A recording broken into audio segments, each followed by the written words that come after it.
So one of the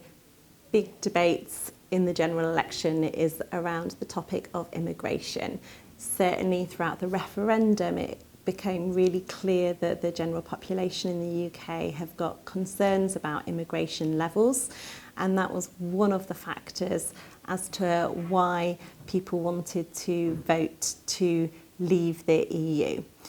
When we look at the statistics of asylum seekers coming into the UK and we look at it proportionally per population head in the UK,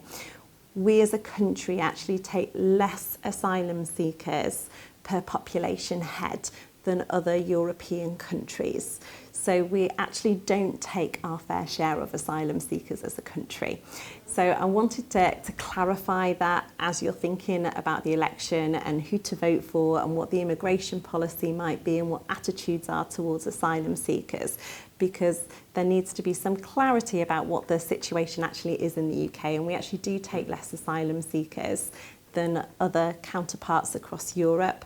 The other thing I wanted to clarify is that asylum seekers very rarely know what the benefits are to living in the UK before they come. So that's been something that has been proven through research as a myth that again tends to get perpetuated in news reporting that people are coming to take from the country, and that's the sole purpose. So whilst there are bogus asylum seekers,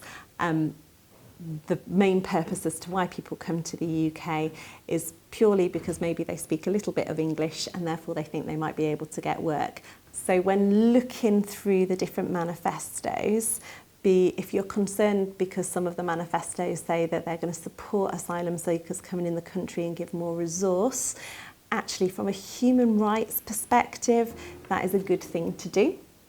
And if you're thinking, well, actually we want harsher border lines because there's too many asylum seekers coming in, whilst it's really good to have secure borders and to make sure that there's a really good process to ensure that we reduce bogus asylum seekers, although bogus asylum seekers isn't actually a really big issue in our country. It's also really important to recognise that we don't actually have floods of asylum seekers coming into the country in the first place.